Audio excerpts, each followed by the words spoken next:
নমস্কার, আমি জয়া। কেমন আছেন আপনারা? আমি ভালো আছি।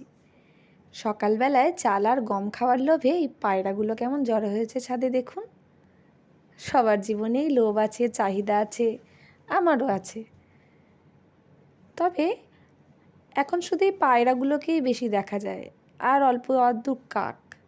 এছাড়া তো চড়ুই পাখি তো দেখতেই পাই না, আর শালিক পাখি তো খুব অল্প, মাঝে মাঝে।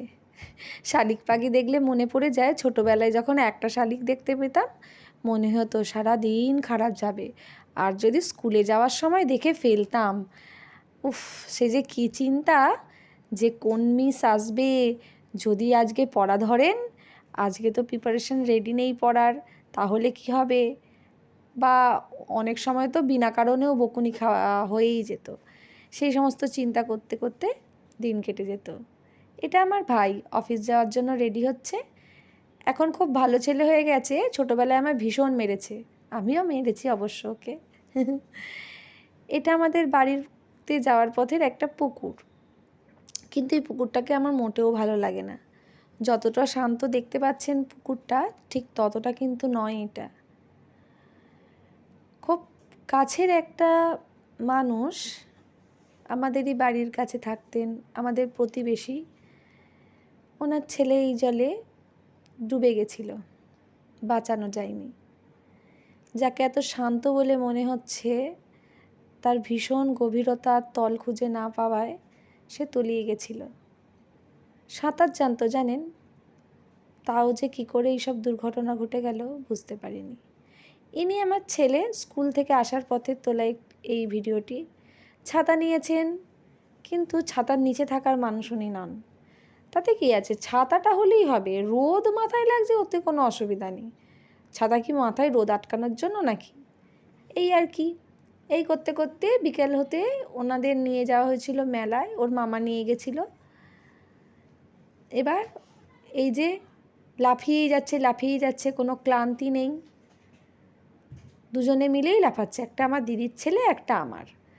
অরেঞ্জ কালার আর প্যান্ট আর সাদা রঙের জামা যে পরে আছে সেটা আমার ছেলে, আর লাল রঙের জামা পরাটা আমার দিদির ছেলে। ওরা 3 মাসের ছোট বড়।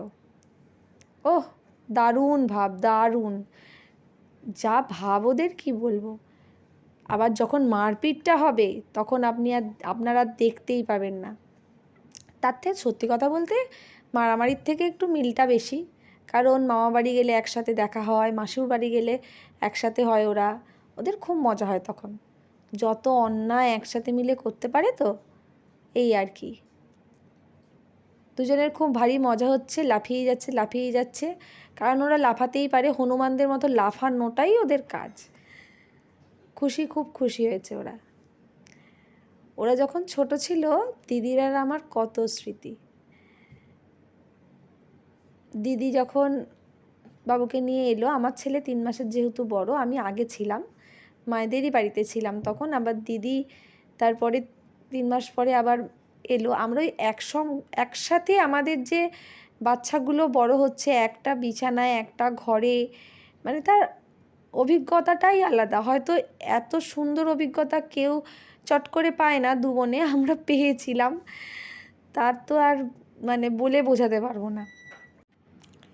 ছোটোবেলায় আমার দিদির ছেলে সারা রাত জাগতো, আর দিনের বেলায় ঘুমোতো।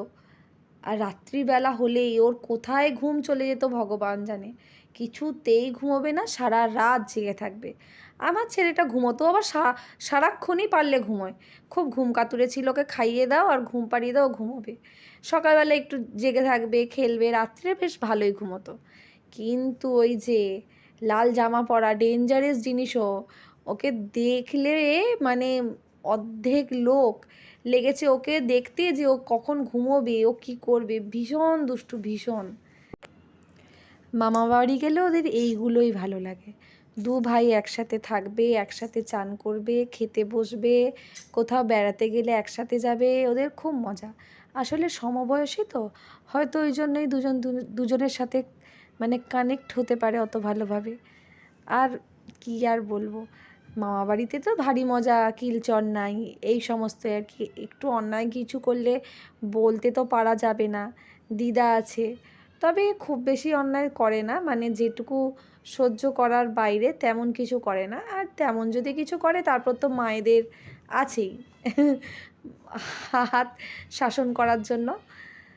তবে এই করতে করতে যেন বড় হয়ে যাক, সুস্থ থাকুক, ভালো থাকুক, এই আশাই করি।